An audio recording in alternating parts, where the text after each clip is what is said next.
바나라고 하는 회사가 있습니다. 이 바나 리서치 센터에서 미국의 48개 주에 있는 4,265명을 대상으로 해서 설문조사한 게 하나 있었습니다. 이 4,265명은 전부 다 교회들 다니는 성도들이었거든요. 그에게 어떤 질문을 했는가 하면 당신에게 있어서 신앙생활이 행복합니까? 라고 하는 질문을 던졌습니다. 여러분 교회 다니는 거 행복합니까? 교회 다니니까 좋아요? 예, 이렇게 대답해 주니까 너무 감사합니다. 그런데 의외로 많은 사람들이 교회를 다니면서도 다니지 않는 삶하고 별반 차이가 없는 한 주간의 삶을 살고 있습니다. 그들이 불평할 때 자기도 불평하고 그 사람들이 욕할 때에 자기도 욕하고 그 사람들이 좌절할 때에 나도 좌절하고 그러니까 별 차이가 없는 거예요. 그래서 이것을 가지고 왜 이런 현상이 나타날까 하고 설문조사를 하면서 당신은 신앙생활에 만족하십니까? 했을 때에 74%가 만족한다고 대답을 했는데요. 그 74%가 어떤 사람들이냐면 전도하는 사람들이었습니다. 오늘 우리가 교회를 다녀도 왜 행복하지 않느냐? 교회를 다녀도 내 마음이 왜 기쁘지 않느냐? 교회를 다녀도 안 믿는 친구들과 별 차이가 없느냐? 왜 교회를 다녀도 안 믿는 친구들과 학원에서 갈등하는 것은 똑같으냐? 그 이유의 부족한 몇 %는 전도하지 않을 때에 나타나는 현상입니다. 그러니까 오늘 전도가 내 안에서 말라버리고 내 마음에서 전도가 꺼져버리고 나면 우리의 신앙생활은 참 무의미하고 별 의미가 없다는 것이죠. 오늘날 교회 생활이 정말 재미가 없고 지겹습니까? 전도를 안 해서 그렇습니다. 전도하는 사람은 오늘 이 자리에 앉았다는 것 자체만 해도 하나님께 말로 다 표현할 수 없는 감격에 빠질 수밖에 없다는 거죠. 그래서 오늘 우리가 이 전도에 대해서 한번 살펴보겠습니다. 디모데후서 말씀은 사도 바울이 죽음을 직감하고 이제 내가 죽을 때가 되었구나 생각하고 그 마지막 자기의 이 바톤을 이어받을 디모데에게 보내는 편지가 디모데후서입니다. 그래서 디모데후서의 모든 내용은 유언이죠, 유언. 이제 죽음을 앞두고 있는 노 사도가 이제 그 길을 걸어갈 젊은 목회자에게 던져주는 메시지가 디모데후서이기 때문에요. 우리가 그 말씀을 놓칠 게 하나도 없을 만큼 너무나 소중한 말씀들이 이 본문 속에 주어져 있습니다. 오늘 이 본문에 보면 바울이 30년 동안 그의 목회를 정리하면서 오늘 우리 청년들에게 뭘 던지고 있는가 하면 오늘 여기에 보면 이런 말씀을 던지고 있죠. 하나님 앞과 살아있는 자와 죽은 자들 심판하실 그리스도 예수 앞에서 그가 나타나실 것과 그의 나라를 두고 엄히 명하노니 너는 말씀을 전파하라 이렇게 이야기하고 있죠. 오늘 바울이 죽음을 앞두고 오늘 디모데 같은 젊은이에게 그가 던지고 있는 명령이 무엇입니까? 그것은 말씀을 전파하라. 다음 말로 하면 복음을 전하고 전도하는 자가 되어라 그렇게 말씀하고 있습니다. 이게 오늘 우리에게 주시는 하나님의 어명이죠. 오늘 여기 보면 엄히 명하노니 이 말씀이 있었죠. 오늘 바울이 1절에 엄히 명하노니 했는데 이 엄히 명한다는 이 단어가 굉장히 중요한 단어입니다. 아마 볼펜 있는 분들은 그 단어에다가 밑줄을 한번 쳐주시기 바랍니다. 제가 설명을 할게요. 성경에서 하나님께서 우리에게 뭐 이렇게 해라 하지 말라 기타 등등 여러 가지 말씀을 하는데 그 개수가 32,500가지입니다. 하나님께서 이 성경을 통해서 우리에게 주시는 말씀이 32,500개인데요. 그 중에서 엄히 명한다는 말은 딱 한 번 나옵니다. 오늘 이 본문 외에는 절대 나오지 않습니다. 자, 그러니까 오늘 이 엄히 명한다는 이 말이 얼마나 소중하고 귀하고 무게감이 있는지 이해가 되시죠? 했던 말 또 반복하고 또 반복하는 말씀이 아닙니다. 엄히 명한다는 것은 한 번밖에 없는 말씀이고 오늘 이 본문에 딱 한 번 나타나는데 그 엄히 명하고 엄중히 명하는 이 말씀이 뭔가 하면 복음을 전하라고 지금 그렇게 말씀하고 있다는 겁니다. 오늘 바울이요 이야기를 하면서 누구의 말씀을 전달하고 있는가 하면 하나님의 말씀을 전달하고 있습니다. 여러분 오늘 우리가 이 주님의 보좌 앞에 나와 하나님 앞에 예배하지 않습니까? 예배는 느끼고 즐기는 것이 아니고 하나님을 경배하는 마음이지 않으세요? 맞죠? 껌 씹지 말라고요. 회사 직장에 사장님 앞에서 껌 안 씹잖아요. 근데 왜 하나님 앞에서 거룩하신 하나님을 높이 있는 예배에 껌을 씹고 앉아 있습니까? 예배는 잘 드려야 됩니다. 장난삼아 드리지 마시고요. 눈도장 찍으려고 오지도 마십시오. 별 의미 없습니다. 자, 다시 본문에 들어와서 엄히 명하는 게 뭡니까? 껌 씹지 말라는 게 아닙니다. 뭘 명했어요? 복음을 전파하라는 겁니다. 이 복음 전파가 오늘 우리에게 주신 하나님의 어명이라는 겁니다. 여러분 사극을 보시는지 모르겠어요. 봅니까 안 봅니까? 잘 안 보죠. 요즘 청년들요. 별에서는 그놈만 보죠. 그러다 보니까 잘 안 보는데 이 사극에 보면 한 번씩 왕의 어명이 전달되어집니다.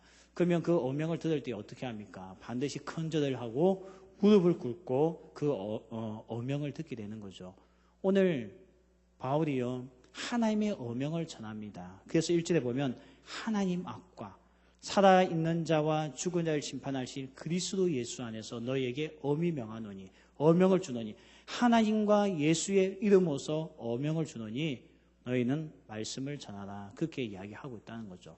그러니까 오늘 이 전도의 명령이 권유도 아니고 당부도 아니고 우리에게 주시는 하나님의 어명이고 명령이라는 겁니다. 오늘 이렇게 예수님을 소개하면서요 산자와 죽은 자를 심판하실 예수님이라 소개하고 있죠. 오늘 이걸 뭘 이야기합니까? 얼마 전에 고등학교 졸업식이 있었잖아요. 고등학생 때 졸업하고 나면 얼마 전에 제가 어디 가서 밥을 먹고 있는데 고딩들이 졸업식을 하고 나오더라고요. 근데 이놈들이 나오자마자 담배를 피는 거죠. 이제 뭡니까? 타치하지 말라는 거죠. 나는 이제 더 이상 고등학생이 아니다. 내가 오늘 졸업식 끝나는 순간 나는 너하고는 아무 관계 없으니까 학교 교칙이 어떻고 저쩌고 따지지 말고 내가 담배 피든 말든 너희들은 나에게 더 이상 관여할 필요가 없다는 것을 퍼포먼스 보여준 게 뭔가 하면 담배를 물고 있는 거죠. 제가 그거 보면서 참 재밌었습니다. 그렇게 사는 거죠. 원래 그런 재미도 사는 거예요. 맞죠? 군인들이 제대할 때 어떻게 합니까? 이불로 뭐 제대 하나를 모자 꺾고 쓰고 막 그러잖아요. 이불로 그렇게 하고 싶은 마음이 있는 거예요. 그래서 세상에는 어떤 분야에 끝이 있으면 그다음부터는 마음껏 하고 싶은 거죠. 하지 말란 짓만 골라서 하고 싶은 거죠. 그때부터요. 왜? 그게 자유니까. 그 재미의 인생을 사는 거니까. 그런데 오늘 바울이요. 살아있는 자와 죽은 자를 심판하실 예수님이라는 것은 뭡니까? 끝이 없다는 겁니다. 너가 죽어서 딱 쫓아가서 심판하시겠다는 거예요. 와, 예수님 끈질기죠? 우리 인생의 신앙의 졸업식이 없다는 겁니다. 내가 예수님을 벗어날 길이 없다는 겁니다. 그러니까 예수님을 벗어날 수 있는 졸업식이 있거나 뭔가 이렇게 수료식이 있으면 끝내버리고 안 하면 되는데 오늘 살아있을 때도 심판하시고 죽은 자까지도 일으켜 세워서 심판하실 예수님께서는 끝까지 우리에게 쫓아와서 하시는 말씀이 뭔가 하면 내가 너에게 어명을 주노니 너는 복음을 전하라는 겁니다. 피할 길이 없다는 거죠.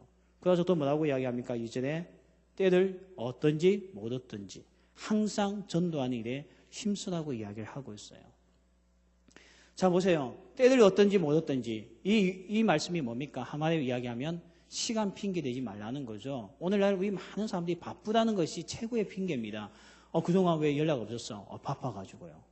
목사님 요즘 너무 바빠가지고 제가 깜빡하고 있었습니다. 너 왜 오늘 늦었어? 너무 바빠가지고 깜빡했습니다. 너 왜 성경책 안 읽어? 너무 바빠가지고요. 우리는 모든 것을 바쁘다는 말 한마디 가지고 다 이해받고 싶어하고 또 상대방을 설득하지 않습니까? 그러나 오늘 전도의 회피에 있어서는 전도를 피하는 데 있어서는 시간 핑계는 통하지 않는다는 겁니다. 때를 얻든지 못 얻든지 때가 있든지 없든지 기회가 있든지 없든지 말씀을 전하는 것은 우리가 해야 할 사명인데 바쁘다는 것을 핑계 삼지 말라는 겁니다. 만날 사람이 없다는 것을 핑계 삼지 말라는 겁니다. 얼마든지 너가 있는 곳에서 살아계신 예수님의 이름을 선포할 수 있는데 왜 핑계 대고 있느냐 이렇게 이야기를 하고 있다는 거죠. 마가복음 2장에 보면요. 예수님께서 그 마을에 방문을 하셨는데 그 이야기를 듣고 친구들이 몸이 아픈 친구들 침상채로 메고 와서 예수님을 만나게 해주려고 합니다. 그런데 사람들이 너무 많아서 그 집에 들어갈 수 없었어요. 그래서 그 친구들 4명이 무엇을 합니까? 그 지붕을 뜯은 상태에서 그 침상을 통째내서 예수님을 만나게 하지 않습니까? 자, 그 말씀 읽어보면 대단한 친구들입니다. 뭘 뜯어보였다고요? 지붕을 뜯어서 예수님을 만나겠다는 겁니다. 오늘 이게 때를 얻든지 못 얻든지 기회가 있든지 없든지 이제 예수님은 이 마을 떠나면 다시는 만날 기회가 없는데 내 친구가 가로막고 있는 장애물이 너무 많다는 겁니다. 사람도 많이 있고 공간적인 한계도 있고 그럴 때에 이들은 예수님을 만나는 것이 핵심이었기 때문에 이 때를 놓쳐서는 안 된다는 긴급성과 이 뭡니까? 이 너무너무 이멀전시한 이 응급적인 마음, 이 마음 때문에 어떻게 했는가 하면 지붕을 뜯어서 친구들 만나게 해줬다는 겁니다. 이게 바로 오늘 주님께서 우리에게 말하는 때를 얻든지 못 얻든지 항상 주의 말씀을 전하라고 지금 그렇게 이야기를 하고 있죠. 오늘 이렇게 놓고 본다면요. 청년 때 같이 사람을 만날 수 있는 기회가 많지 않습니다. 참 청년들 보세요. 안 믿는 사람을 친구도 만날 수 있는 기회가 청년들 외에는 별로 없잖아요. 나이가 들면요. 친구는 항상 자기하고 비슷한 사람끼리 친구가 됩니다. 나이가 들면요. 그래서 나중에 교회 다니는 분 보면 친구가 교회 다니는 분밖에 없습니다. 그분들은 식당에서 밥을 먹어도 전부 다 호칭이 집사님, 권사님, 장로님이에요. 그런 분들하고만 늘 만나는 거예요. 청년들은요. 오빠라고 하는데 그 오빠가 교회 오빠인지 절간의 오빠인지 헷갈립니다. 그만큼 아직까지 열려있다는 거예요. 관계에 있어서. 그래서 어떻게 보면 때를 얻든지 못 얻든지 전도하기 가장 쉬운 사람이 누구냐면 우리들이죠. 우리들. 청년 때에. 그런데 이 청년 때에 전도하지 않는다. 하나님의 어명을 무시하고 내가 살아간다. 그래서는 안 된다는 거죠. 살아있는 자도 심판하지만 죽어서라도 우리를 끄집어내어서 심판하실 예수님께서 오늘 전도하라고 하는데 전도 안 한다는 건 말이 안 되지 않습니까? 오늘 정말 여러분 주변에 예수 믿지 않는 친구가 있으면 전도하십시오. 특별히 혹시 안 믿는 사람하고 교제하고 있습니까? 이건 정말 전도에 있어서 최고의 기회입니다. 어떤 세상의 사람이 날 쫓아다니겠습니까? 어떤 사람이 나보고 좋다고 하겠습니까? 전도는 사랑이라는 말이 통할 때만 전도가 가능한데 누가 이 세상에 나보고 사랑한다고 이야기하겠습니까? 근데 그 사람은 나한테 이야기하잖아요. 그런데도 전도 한번 못 해보고 교제하고 있다? 하나님의 어명을 무시하는 행동이죠. 그래서 제가 그랬잖아요. 자신 없으면 1000번 기도하고 결단하라고요. 제일 전도하기 쉬운 거 아닙니까? 날 사랑한다는데요. 원래 날 사랑하면 어디든지 가줄 수 있는 거 아니에요? 그곳이 저 미개한 국가라도 사랑하면 가줘야 되는 거 아니에요? 나는 안 간다. 너 혼자 가. 그게 무슨 사랑이에요? 아마 그런 사랑을 우리 자매들 어느 누구도 원하지 않을 겁니다. 어디든지 같이 가는 거죠. 월북을 해도 같이 가면 월북하는 거죠. 이런 마음으로 사는 거 아니에요? 사랑하는 사람들요? 우리 결혼하면 어디 살 건데? 우리는 서구 산다. 나 안 간다. 시집 안 간다. 해운대 아니면 나 절대 시집 안 간다. 이런 여자가 있겠어요? 그런 사람은 없죠. 함께 가는 거죠. 그러면 정말 사랑하는 사람이면 인도하기가 제일 쉽지 않습니까? 그런 기회가 와도 안 해요. 이게 오늘날 교회 청년들의 하나님의 어명을 망각하고 살아가는 그냥 자기 중심적, 자기 감정 중심적 삶을 살고 있는 것이 너무 안타깝다는 거죠. 그래서 오늘 바울은요, 우리에게 그는 좋은 기회, 얼마나 좋은 기회입니까? 이럴 때에 전도에 힘쓰라는 겁니다. 참 감사하게도 우리 청년들이 이런 부분에 있어서는 참 애를 쓰는 것 같아요. 안 믿는 친구 데려와서 어떻게 해서 예수 믿게 하려는 모습 보고 있으면 저도 뒤에서 응원해주고 격려해주고 싶습니다. 쉬운 게 아니거든요. 진짜 교회 한 번은 데리고 나올 수 있어도요, 계속 데리고 나오는 거 쉬운 게 아닙니다. 그런데 애쓰고 노력하는 모습 보고 있으면 야, 나도 정말 도와줘야 되겠다 이런 마음이 들 때가 있더라고요. 오늘 이게 그 말씀을 하고 있는 거죠. 여러분, 오늘 삶을 변화시키는 게 뭡니까? 잔소리가 삶을 변화시킵니까? 잔소리는 삶을 변화시키지 못합니다. 여러분이 누군가하고 가까이 지내보십시오. 그 삶의 모든 것이 다 만족스럽습니까? 참 신기한 건요, 가까워지면 가까워질수록 불만이 많아집니다. 아니, 내가 별로 친하지 않은 사람이 지각한 거 내하고 무슨 관계입니까? 관심의 대상이 아니었죠. 그 애가 공부 못한 건 내하고 무슨 관계입니까? 그 애가 토익 점수 500도 못 받는 건 내하고 무슨 관계예요? 그런데 내가 사랑하는 사람이면요, 되게 속상합니다. 그러다 보니까 어떻게 돼요? 여러분, 남녀가 좋아하면 여자들 입에서 뭐가 많이 나옵니까? 잔소리가 엄청 나오죠. 이거는 시작이 불가합니다. 결혼하면 더 심해요. 게다가 자식 나오면 이거 완전 끝장나요. 딸들이 시집가고 싶은 이유 중에 하나 뭐예요? 어머니를 피하기 위해서. 맞죠? 그만큼 잔소리가 많죠. 이유가 뭐죠? 좋으니까. 내 사람이니까. 내 혈육이니까. 그래서 원래 사람은 좋으면요, 그때부터 계속 잔소리하고 싶고, 그 잔소리 좋은 말로 표현하면 변화시키고 싶은 거죠. 어떤 사람으로서요? 성숙하고 온전한 사람으로 변화시키고 싶은 거죠. 근데 돼요, 안 돼요? 안 되죠. 잔소리는 삶을 변화시키지 않습니다. 교육이 변화시킵니까? 그것도 한계가 있는 거죠. 결국 삶을 변화시키는 것은 복음밖에 없습니다. 이 복음 외에는 무엇이 우리를 변화시킬 수가 있겠습니까? 오늘 정말 우리가 만나는 사람들을 변화시킬 수 있는 건 예수 그리스도의 복음밖에 없습니다. 이거 믿습니까? 이 말씀의 능력, 복음의 능력을 믿는 자만이 오늘 그런 사람에게 전도할 수가 있는 거죠. 120여 년 전에 이제 한국에 복음이 들어왔지 않습니까? 근데요, 제가 그때 한번 자료를 이렇게 한번 조사를 해봤습니다. 여러분, 이 자료는요, 진짜 처음 들어보는 이야기일 겁니다. 그 당시 120여 년 전에 한국의 조선 땅의 인구가 몇 명인 줄 아십니까? 얼마냐면 1200만 명이었어요. 그러니까 지금의 4분의 1 수준이죠. 그 당시 우리 조선의 인구가 1200만 명인데 그 중에서 무당과 무속인이 몇 명이냐면 20만 명이었습니다. 엄청난 숫자죠. 인구수에 비해서요. 그러니까 뭐 집 건너 한 골목마다 다 무당들이 살았다는 게 우리 조선시대의 모습이었습니다. 이 무당들이 이렇게 한국 조선사회를 지배했는데요. 이 한국 사람들, 조선시대 사람들은 인간을 세 가지로 분류하거든요. 혼, 백, 귀라고 합니다. 그래서 우리는 혼, 백, 귀가 있는데 사람이 죽으면 혼이 유령이 되고 백은 무덤에 들어가게 되고 귀는요. 귀는 어디 가요? 혼, 백, 귀 중에 귀는 어디 갑니까? 빨리 제사 지낸 사람들 빨리 이야기해봐요. 귀는 어디 가요? 귀가 어디 가요? 위패에 가죠, 위패. 그래서 제사 지낼 때 위패 굉장히 중요하지 않습니까? 그걸 집어 던졌다가 그냥 샤대기 맞는 거예요. 귀가 어디 가느냐 하면 위패에 갑니다. 귀가 뭐냐면 귀신이죠. 그래서 이 위패가 굉장히 중요한 거예요. 근데 이 위패에는 항상 이름을 짓게 되죠. 그 대상자. 그래서 보면 별 계급이 없는 사람들, 이 직분이 없고, 이게 뭡니까? 벼슬을 하지 못한 사람들은 뭐라고 주냐면 저는 학생이라고 줍니다. 학생, 경주, 이공. 이렇게 시작된 거죠. 그래서 제 같은 경우는 이제 벼슬이 없잖아요. 학생, 경주, 이공, 그리고 제 성복, 지위 이렇게 돼요. 여기서 이제 경주이가 제가 경주이거든요. 그걸 빼고 나면 8자가 됩니다. 8자가. 그러니까 보통 사람들이 다들 위패에 몇 자, 그러니까 본관 빼고 몇 자를 적게 되어 있냐면 8자를 적게 되어 있어요. 그렇죠.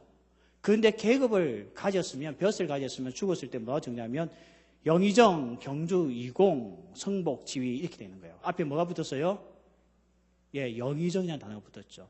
이걸 갖다 우리가 뭐라고 하냐면 팔자 한번 고쳐보자 이야기합니다. 여러분 팔자 고쳐보자는 이야기 자주 하잖아요. 이게 뭐냐면 위패의 이름, 이 개수 8개를 한번 넘겨보자는 거. 그러니까 영의정쯤 되면 몇 개 됩니까? 벌써 10개가 넘는 거죠. 그러니까 이게 팔자 고쳐보자는 뜻입니다. 그래서 여자들이 늘 하는 이야기 있잖아요. 팔자 고쳐보겠다는 뜻이 뭐냐면 죽어서 위패의 이름을 바꿔보겠다는 거예요. 여러분 그것도 모르면서 맨날 팔자 고쳐보고 싶다고 이야기하죠. 그러니까 팔자가 안 고쳐지는 거예요. 뜻을 모르니까. 그래서 사람이 이제 이렇게 죽으면 이제 이 백은 아까 제 몸은 땅에 묻힌다 했잖아요. 이것은 3년이면 없어집니다. 그래서 옛날에는 사람들이 조선시대 때 사람이 죽으면 무덤가에 몇 년을 있었습니까? 3년 동안 천막을 쳐놓고 무덤을 지켰죠. 왜냐하면 백은 3년 되면 소멸되거든요. 그러면 이 말했던 귀는요. 위패를 모시고 있는 귀는 몇 년 가는지 아십니까? 이게 몇 년 가는가 하면 120년을 갑니다. 그래서 제사는 120년 동안 드리게 되어져 있는 거죠. 여러분 지금 할아버지 제사 언제까지 드려야 될지 모르죠? 요즘 애들 아무 개념 없이 그냥 제사한다고 집에 뛰어가고요. 목장 모임하다 가요. 제사한다고. 120년입니다. 그러면 뭐가 없어진다고요? 위패에 있는 귀가 다 사멸되고 없어진다는 겁니다. 그래서 전설의 고향이 왜 틀렸냐면 귀신을 등장시켜도 할아버지 귀신을 등장시켜도 120년 지난 귀신을 등장시키면 틀린 거예요. 그래서 제사는 120년 동안 하는 거죠. 이게 우리 조선 사회였습니다. 이걸 갖다가 누가 조정했느냐? 무당들이 조정했죠. 그래서 그 당시에 우리나라 1897년도에 한국 조선 정부의 1년 예산이 얼마인 줄 아십니까? 450만 불이었어요. 지금 우리 이제 몇백 조죠. 그 당시에는 450만 불이었어요. 달러였습니다. 그런데 참 신기한 거예요.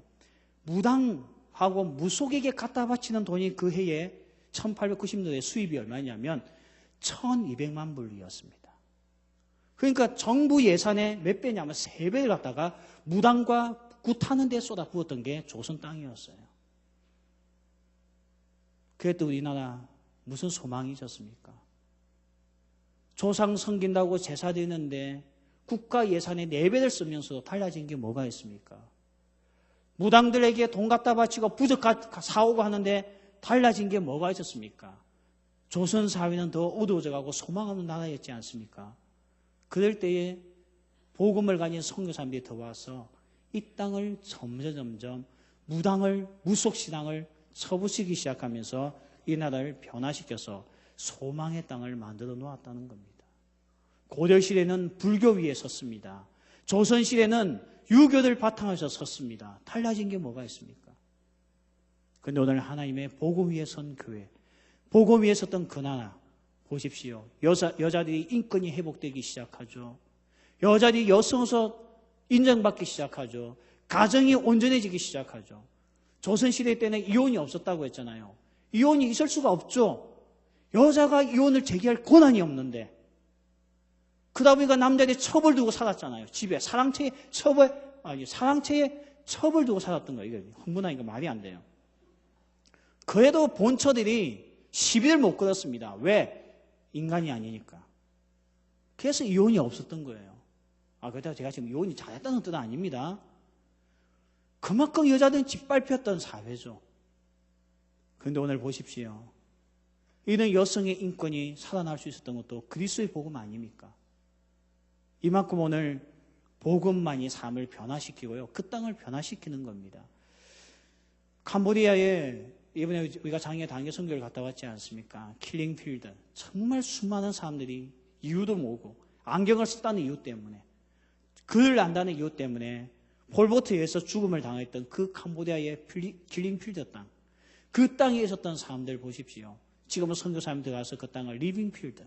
살 수 있는 땅. 생명의 땅으로서 변화시키기 위해서 교회를 세우고 학교를 세우고 병원을 세워서 지금 자기가 가지고 있는 모든 은사를 그 땅에 쏟아붓고 있지 않습니까? 참 멋있지 않습니까? 근데 그 캄보디아에 그는 순수한 그리스도의 복음만 가지고 들어갔습니까? 얼마 전에 텔레비전 보니까요. 우리나라 기업체가 그곳에 가서 공장을 세웠더라고요. 결국 지금 뭐 됐습니까?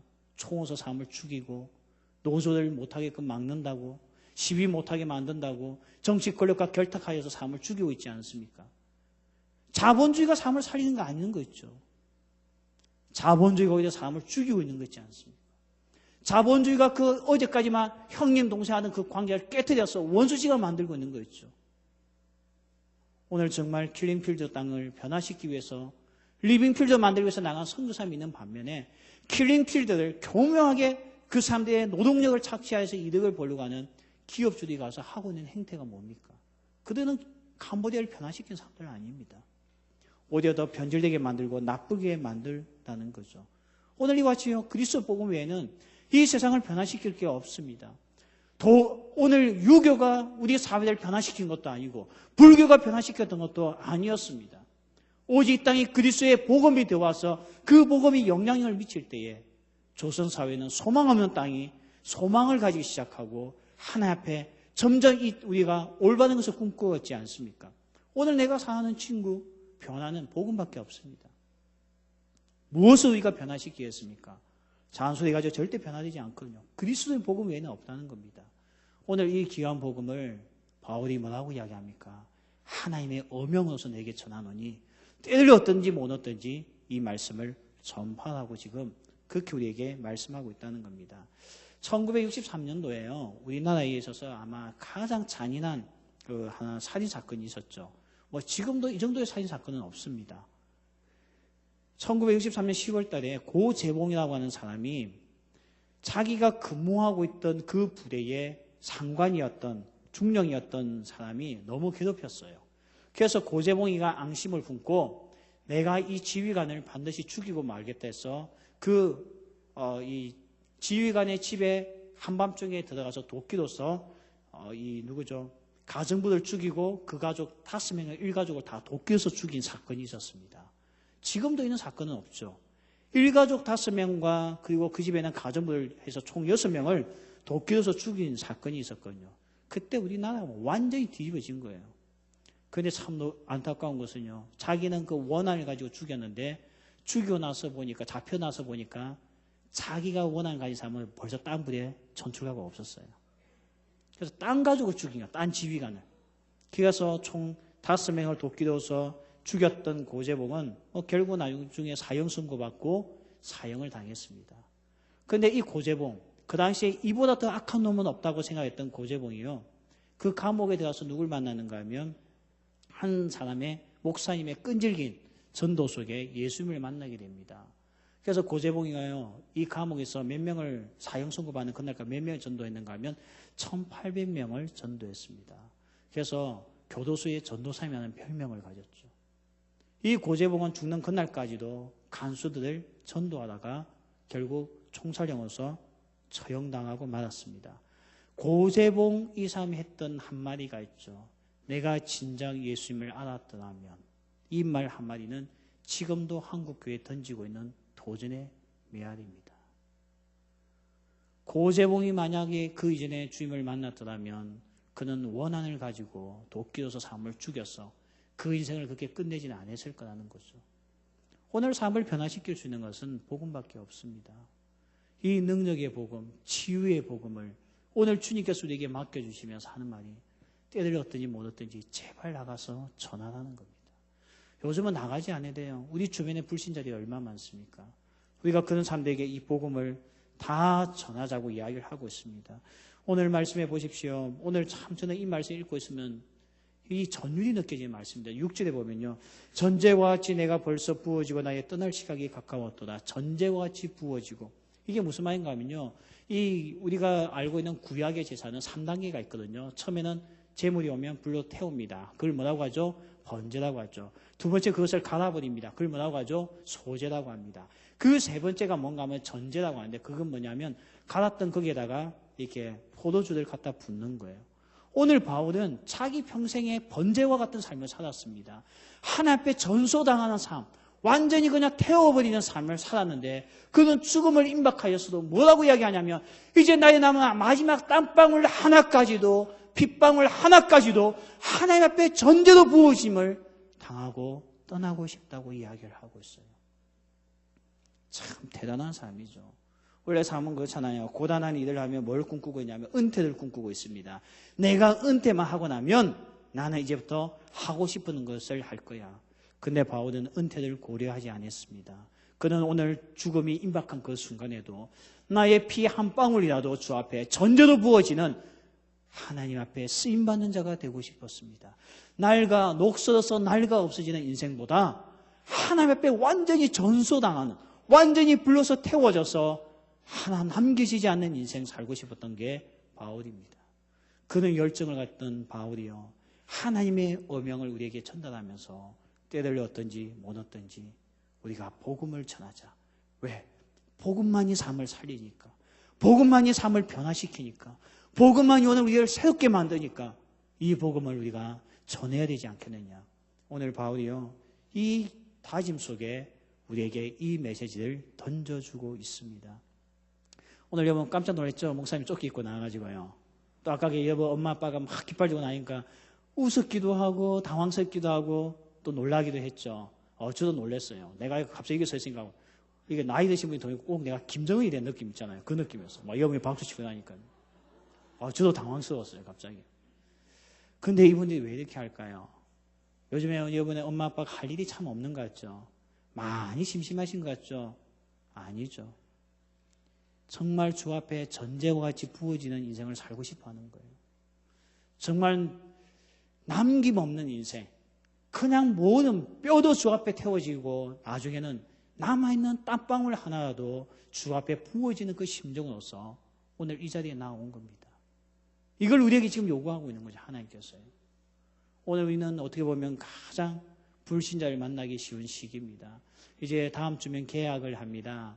개학을 하면 우리 캠퍼스에서 믿는 친구보다 안 믿는 친구가 훨씬 더 많습니다. 두렵습니까? 내가 거기 가서 술을 마셔서 교회 떠날까 봐 두렵습니까? 어쩌다가 우리가 이렇게 되었습니까? 두려워서 떠나야 될 자는 저들이죠. 어떤 예수쟁이들이 와가지고 이 캠퍼스를 흔들어 놓을까? 그들이 겁을 먹어야 되는데 어떤 예수 믿는 신입생이 들어와서 우리의 술 못 마시게끔 우리의 술을 다 끊어버릴까? 그렇게 두려워해야 되는데 쪼려 있는 것은 우리가 쪼려 있죠. 세상은 우리를 갖다가 그냥 쉽게 생각하고 있습니다. 이번에 여러분도 이 조끼 하나씩 입고 입학하십시오. 뒤에 뭐라고 적혀 있는지 아십니까? 행복축제 3000.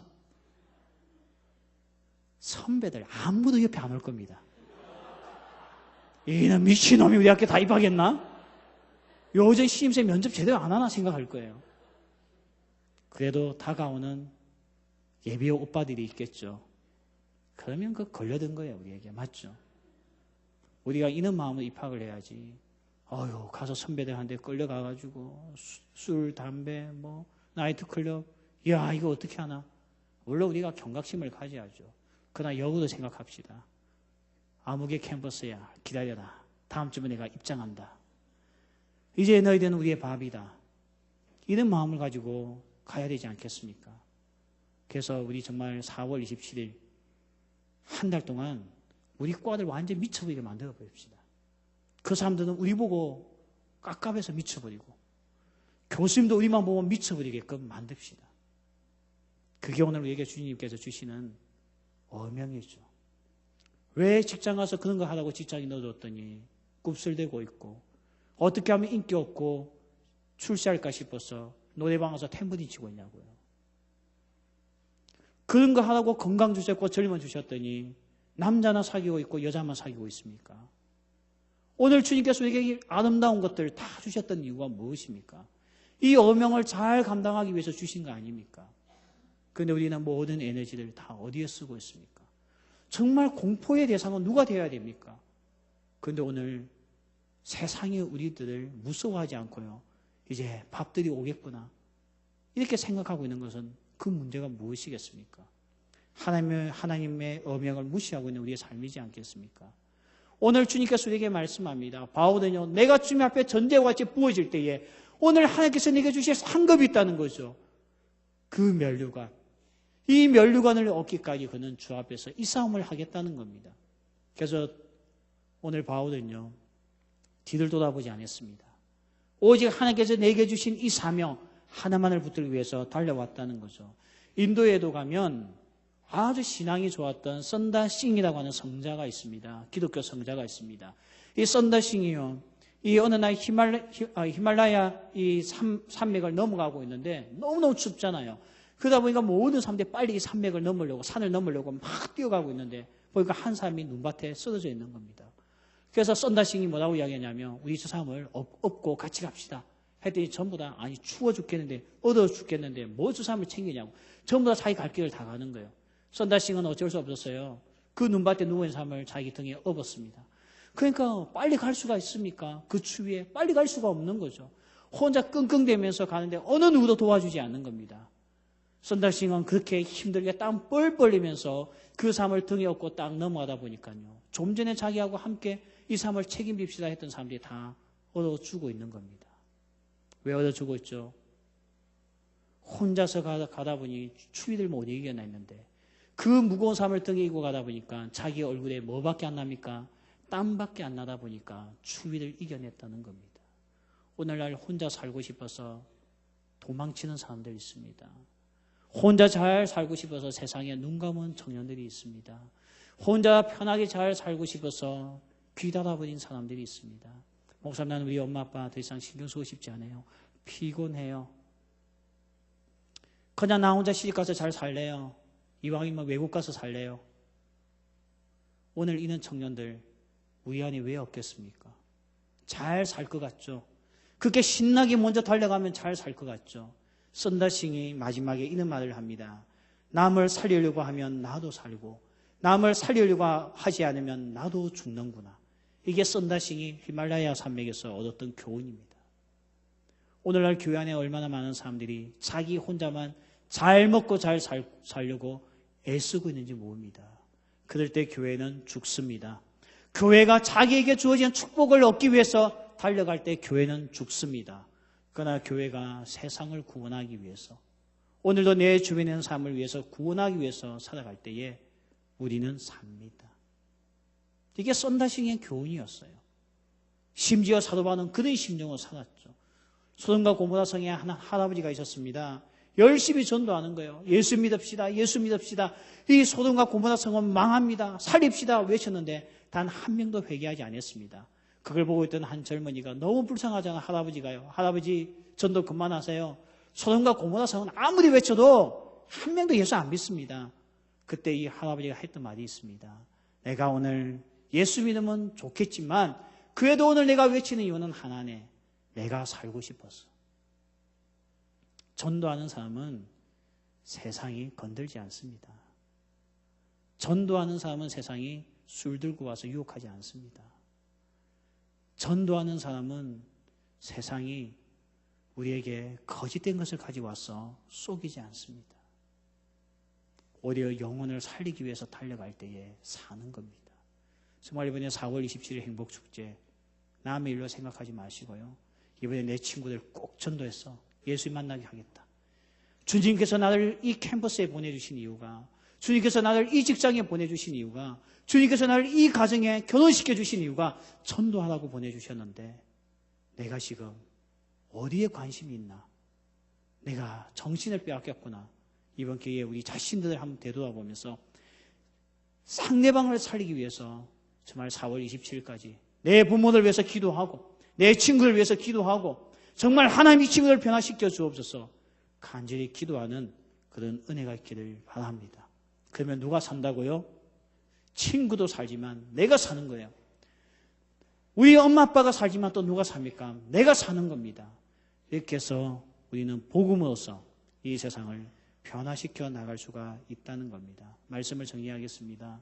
오늘 주님께서 우리에게 원하시는 것은요, 나 중심의 삶, 나 하나 잘 되는 삶을 원하신 적이 없습니다. 오늘 주님께서 우리에게 주시는 어명이 뭡니까? 너 잘 먹고 잘 살다가 천국 와라. 그렇게 말씀하지 않았죠. 때들이 어떤지 못 어떤지 오늘 복음을 전하라 했습니다. 조금 있으면요 사람들이 더 이상 듣지 않는다는 거예요. 조금만 있으면 전도할 수 없는 날이 온다는 겁니다. 정말 북한은 전도할 수 없는 때가 와버렸죠. 앞으로 한국도 올 겁니다. 조금만 있으면 인권법이 완전히 다 통과되고 나면요 여러분 절대 전도할 수 없습니다. 일본 단기 선교 갔더니 일본 목사님하고가 전도하는데요. 일본 목사님이 전도를 안 해요. 우리 미친 듯이 일본어도 못하는데 전도하고 있는데 제가 일본 목사님에 가서 못하는 영어로서 몇 마디 했습니다. 왜 당신은 함께 전도하지 않냐고. 일본 목사님 했던 말이 있습니다. 하면 고발당한대요. 점점 법은 그렇게 바뀌어가고 있습니다. 법은 더 이상 하나님의 공의를 실현하게끔 우리의 법은 만들어지고 있지 않습니다. 지금 모든 입법은 죄를 전부 다 정당화시키기 위한 입법밖에 없습니다. 이런 세상 조금 있으면요 내 친구에게 예수 이야기했다가는 인권 침해로서 우리는 곤욕을 치를 겁니다. 오늘 그게 우리에게 읽었던 말씀이잖아요. 때가 되면 그들의 귀가 가려져서 더 이상 듣지 않는다고. 우리 친구들 전도할 수 있는 기회 얼마 안 남았습니다. 정말 아버지의 마음을 가집시다. 오늘 하나님의 관심은 어디 있습니까? 오늘 부모의 관심은 집 나간 자식에게 있어요. 자식 중에 한 명이라도 집을 나가면 부모는 마음이 크게 다가 있습니다. 물론 집안에 있는 사람 섭섭할 수도 있겠죠. 그러나 집 나간 자식을 두고 집안에 있는 자식이 잘 된다고 두 다리 뻗고 자는 아버지는 없습니다. 오늘 이 아버지의 마음을 가지고 우리가 4월 27일까지 아니 그 이후까지 날짜가 중요한 게 아니죠. 정말 건성으로 전도하는 것이 아니고 하나 앞에 나와 주여 그 영혼 살려주소서 변화시켜 주소서 나를 만나게 해주셨사니 하나님 그 친구 변화될 때까지 주의 복음 전하게 하여 주옵소서. 이는 아버지의 마음을 달라고 우리 같이 한번 찬양하고 기도하고 마치겠습니다. 아버지의 마음 열방을 사랑하시는 아버지의 마음